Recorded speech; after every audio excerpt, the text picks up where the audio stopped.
Bonjour tout le monde, j'espère que vous allez bien. Aujourd'hui, on se retrouve pour discuter des favoris du mois de novembre. J'ai vraiment beaucoup de choses à vous dire aujourd'hui.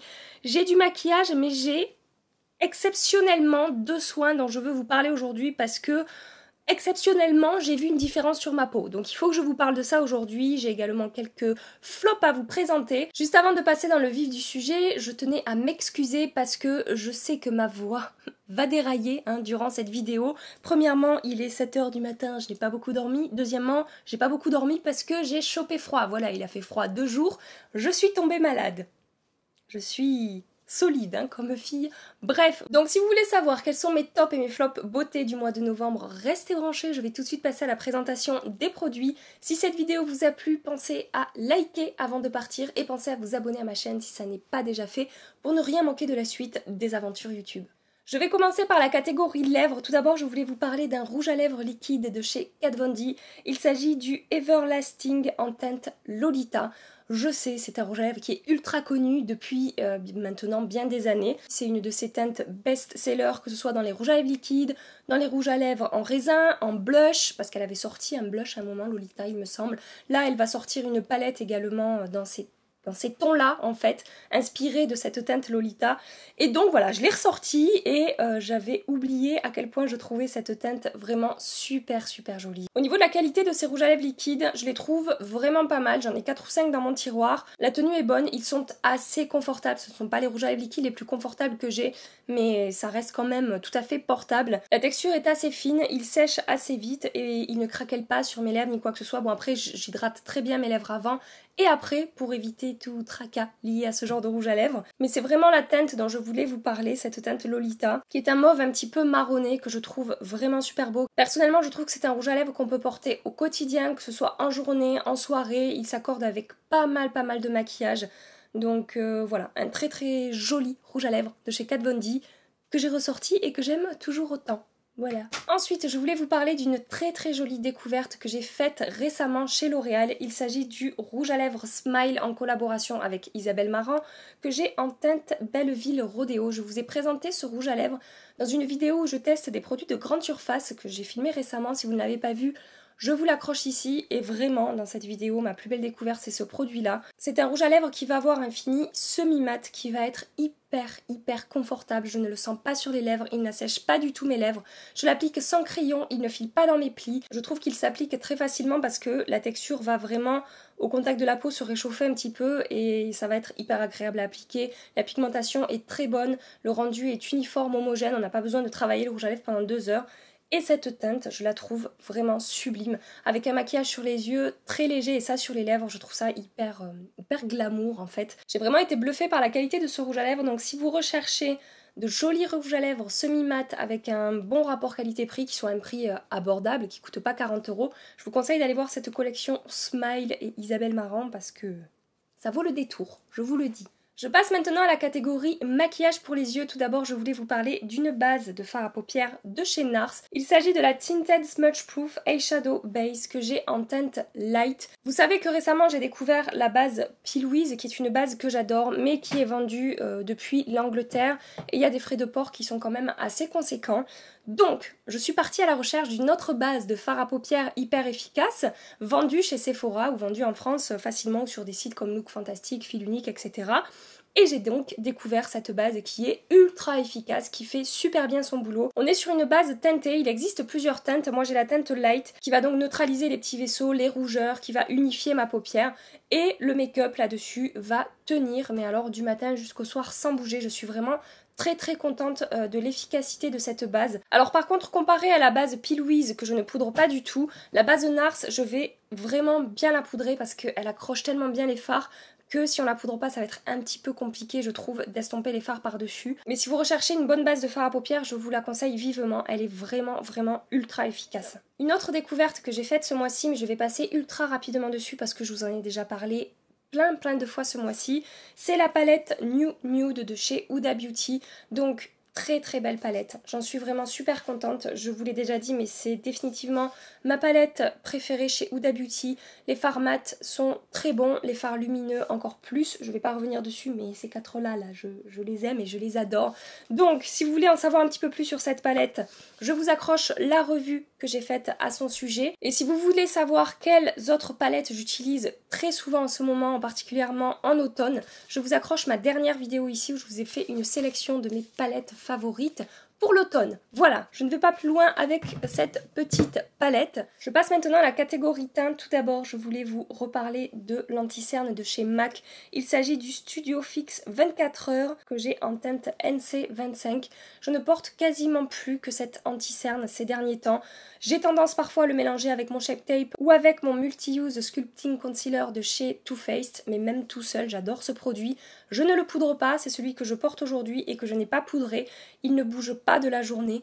Il n'est pas ultra couvrant, mais j'ai tendance en ce moment à me diriger vers des anti-cernes un petit peu moins couvrants. Je sais pas pourquoi, peut-être parce que je veux un rendu un petit peu plus naturel, j'en sais rien. Je ne sais pas vous l'expliquer, mais voilà, je me suis énormément tournée vers ce produit. Il ne file absolument pas dans les rides et les ridules. Tout au long de la journée, je vais garder quand même un bel éclat en dessous de mon œil. Donc voilà, vraiment c'est un produit que je vous recommande. Après, si vous voulez vraiment beaucoup de couvrance, ça ne vous conviendra pas.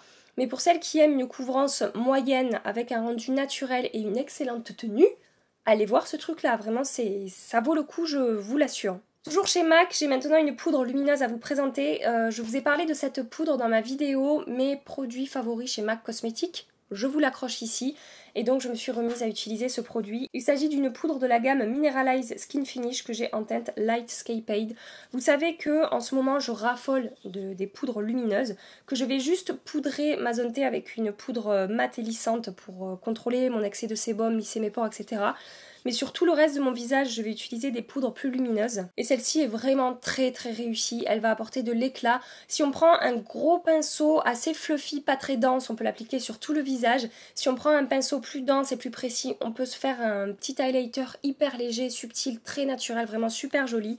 Donc voilà, elle peut paraître étrange comme ça, il y a un petit peu toutes les couleurs. À l'intérieur, on a du bleu, du jaune, du orange, du rose, du doré, on a un petit peu de tout. En fait, ça me fait penser, quand je la vois pressée comme ça, compacte, ça me fait penser aux météorites de Guerlain qui sont en petites boules de toutes les couleurs. Ben, c'est un petit peu la même chose mais en compact en fait. Je voulais vous demander si éventuellement vous seriez intéressé par une vidéo dans laquelle je vous présente mes différentes poudres libres, comment est-ce que je les utilise, pourquoi est-ce que je les utilise à ce moment-là de mon maquillage, etc.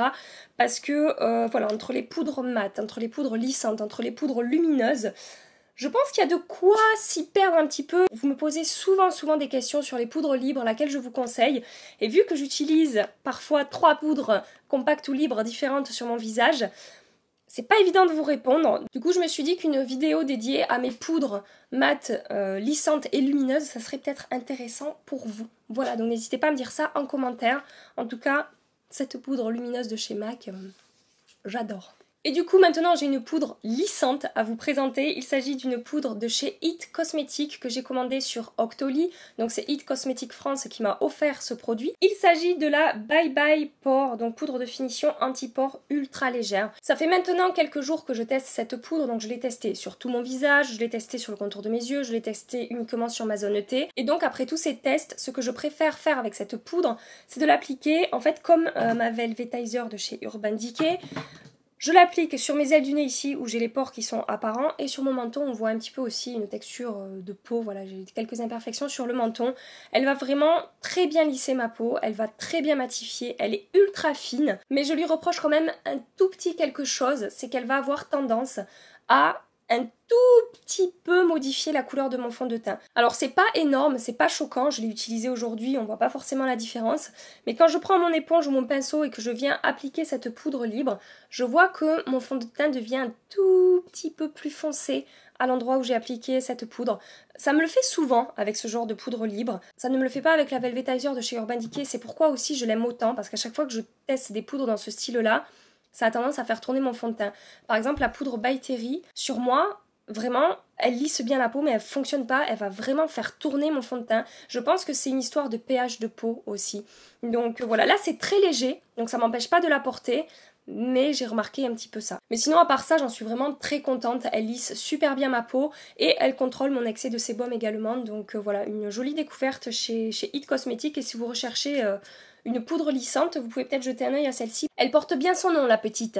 J'ai maintenant un produit de chez Hourglass à vous présenter. Il s'agit de la palette Unlocked Ambient Lighting Edit qui est une palette qui est sortie en édition limitée. C'est une palette qui est sortie il y a quelques semaines chez Hourglass. J'ai mis un petit moment à l'acheter et puis j'ai fini par craquer. J'ai eu un code promo de moins 25% chez Sephora, donc j'aime tellement la marque Hourglass que je me suis dit je ne peux pas passer à côté de cette palette qui ne contient que des teintes en édition limitée, parce que souvent ils sortent des palettes comme ça avec 6 poudres à l'intérieur. Il y a des blushs, il y a des bronzers, il y a des poudres de finition, etc. Mais souvent on retrouve dans ces palettes là des teintes qui existent déjà en fait en mono. Donc là vraiment on n'est que sur des teintes en édition limitée. Donc on a une poudre de finition ici qui fait bien son taf. Alors c'est pas la poudre de finition qui va contrôler l'excès de sébum à la perfection, mais elle va quand même, comment dire, embellir un petit peu la peau. On a un bel éclat sur la peau quand on utilise cette poudre, donc franchement j'en suis contente. Ensuite on a une autre poudre de finition ici que moi j'utilise en bronzer parce qu'elle est un petit peu plus foncée. En fait, je l'utilise en pré-bronzer et ensuite j'utilise celui-là plus précisément pour sculpter un petit peu plus mon visage. Donc là, il y a une teinte un petit peu plus froide, là, on a une teinte un petit peu plus chaude. Je peux aussi parfois mixer les deux. Ensuite, on a deux blushs. Un blush plutôt chaud ici, dans des tons un petit peu pêche, corail, mais avec des petits sous-tons rosés quand même, vraiment super beau. On a un blush un petit peu plus froid ici, qui est un blush, on va dire, vieux rose ou bois de rose. Et ensuite, on a un enlumineur ici qui est également très très joli. Je vous conseille d'appliquer cet enlumineur si vous l'achetez avec une éponge, si vous pouvez, parce que il est un poil poudreux quand même. Et le fait de l'appliquer avec une éponge humidifiée, ça permet voilà, d'éviter cet effet un petit peu poudreux qu'on peut avoir sur les joues. Mais mis à part ça, c'est celui que je porte aujourd'hui. Je ne sais pas si ça va se voir, mais il est vraiment quand même super joli. Et pour la qualité de ces poudres et de la manière dont elles s'appliquent sur la peau, j'ai rien à dire. Ça s'estompe super facilement, c'est bien pigmenté, pas trop, pas assez. Moi c'est vraiment ce que j'adore, les produits trop pigmentés pour le teint, voilà, j'en raffole pas. Là vraiment on a une pigmentation parfaite pour ne pas se rater, ça se diffuse super bien, le rendu est homogène, sans démarcation, ça se fond bien à la peau, on n'a pas d'effet de matière. À part peut-être si on y va trop fort avec cet enlumineur. Mais sinon, voilà, j'en suis vraiment très contente. La seule chose que je vais lui reprocher, c'est que quand même la taille des poudres est assez petite. Donc si on a un gros pinceau poudre, ça va être un petit peu compliqué pour aller chercher par exemple la poudre de finition. Donc je vais devoir utiliser des pinceaux plus fins, plus précis pour prélever les poudres. Donc par exemple, pour utiliser les bronzers, j'utilise ce pinceau de chez Kat Von D qui est un pinceau à double embout, c'est le Shade Light. Donc d'un côté on a un pinceau biseauté, donc ça m'aide également à structurer un petit peu mon visage et à réchauffer mon teint. Et de ce côté je vais utiliser par exemple la poudre de finition ici sur tout mon visage, ça va prendre un petit peu plus de temps parce que c'est pas un gros pinceau.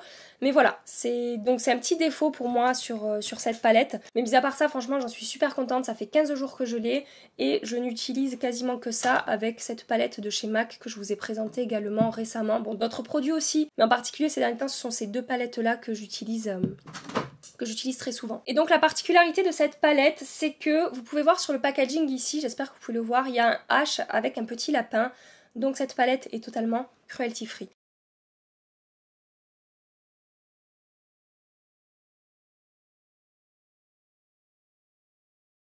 J'ai maintenant deux produits de chez By Terry à vous présenter. J'ai reçu un très joli colis de chez By Terry avec des produits lumineux à l'intérieur. Et donc tout d'abord, je voulais vous parler de cet enlumineur là. Si vous me suivez sur Instagram, vous l'avez vu passer dans mes stories. Je vous en ai parlé parce que vraiment, j'ai eu un coup de cœur pour ce produit là.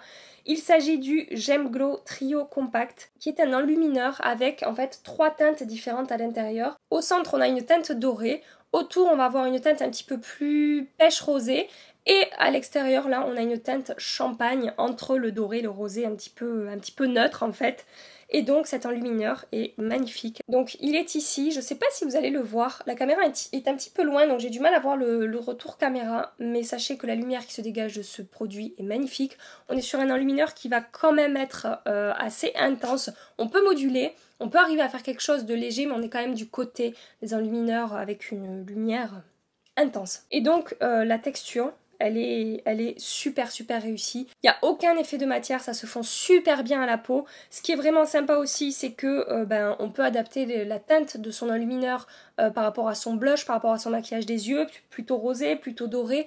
Donc ça c'est vraiment sympa aussi. Il n'y a absolument pas de paillettes dans cet enlumineur, il y a vraiment un effet seconde peau qui se fond vraiment très bien au reste du make-up. Et c'est un très beau produit. En fait je l'avais vu chez Sephora. Il y a un moment de ça, quand j'étais allée à Bordeaux, j'avais mis mes doigts dedans et j'avais dit mais qu'il est beau ce produit, mais qu'il est beau. Et puis j'avais pas craqué. Je m'étais dit, allez Gabi, sois raisonnable. Et puis voilà, j'étais trop contente de le recevoir. Et vraiment, mon premier ressenti quand je l'avais vu chez Sephora s'est confirmé. C'est un excellent produit. Et le second produit de chez By Terry dont je voulais vous parler, c'est un soin make-up.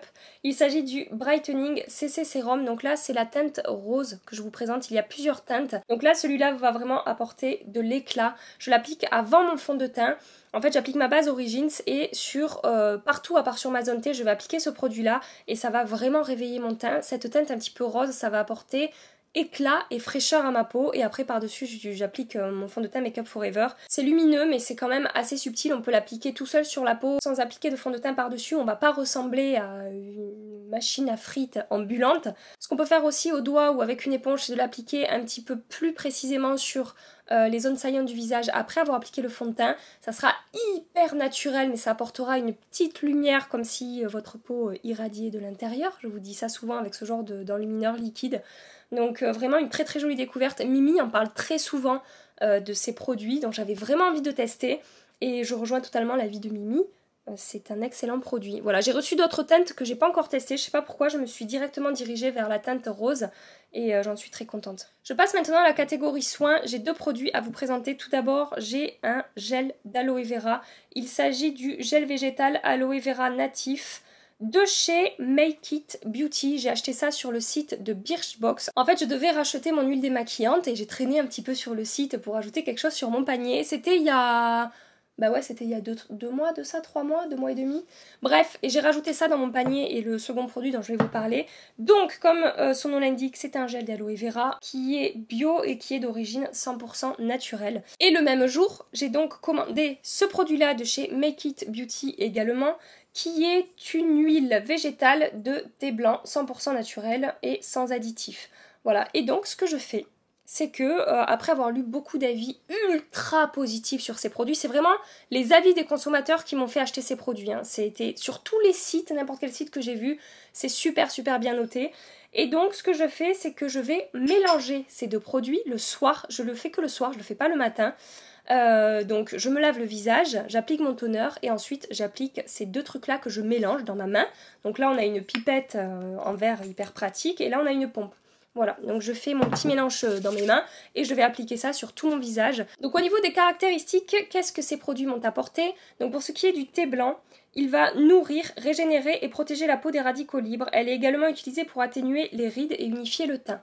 Donc ça va avoir un effet perfecteur sur le teint, ça va avoir un effet anti-âge, anti-rides et ça va nourrir et protéger la peau. On peut demander de mieux.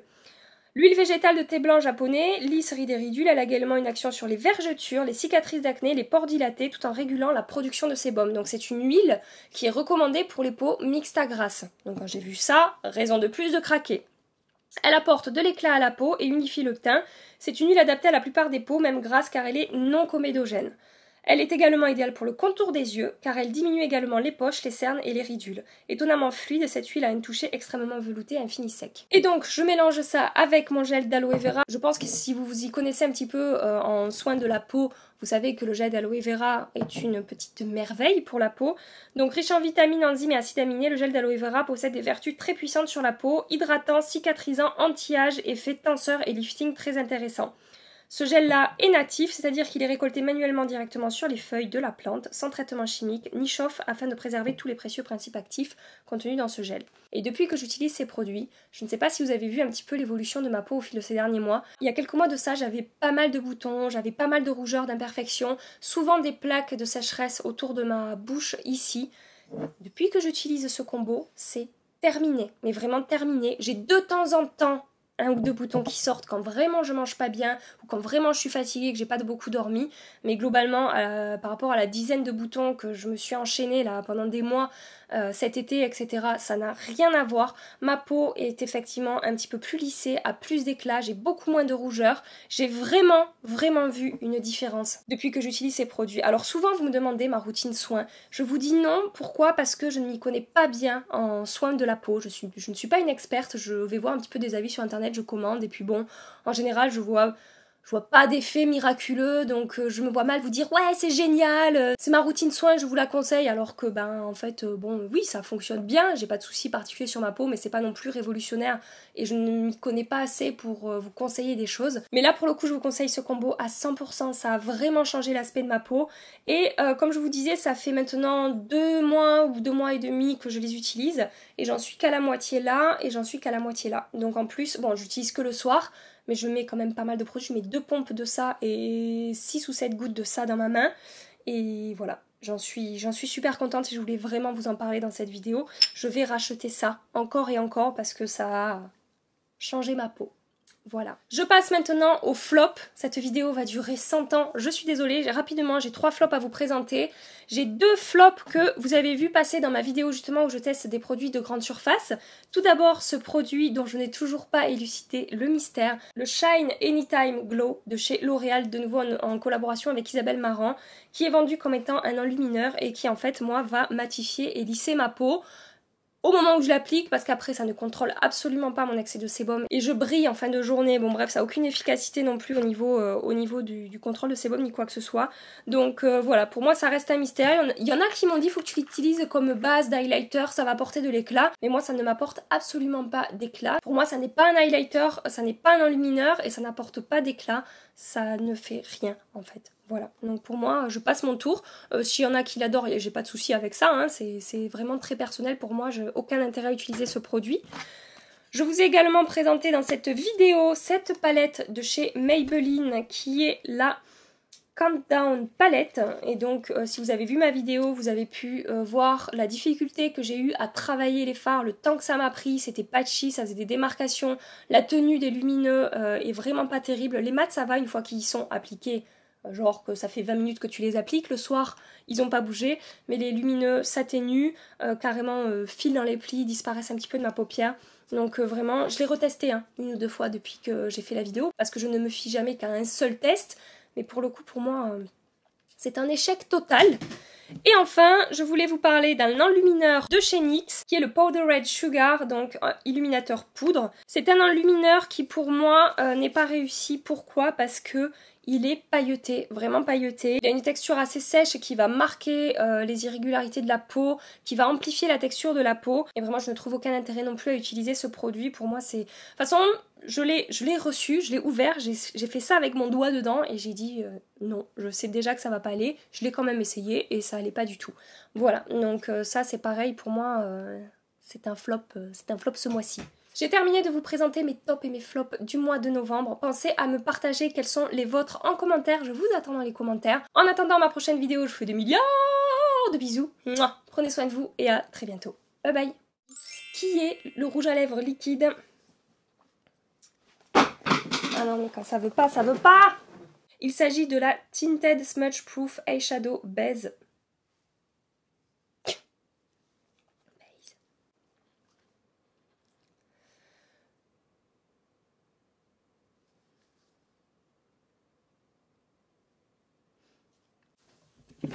Tchuss!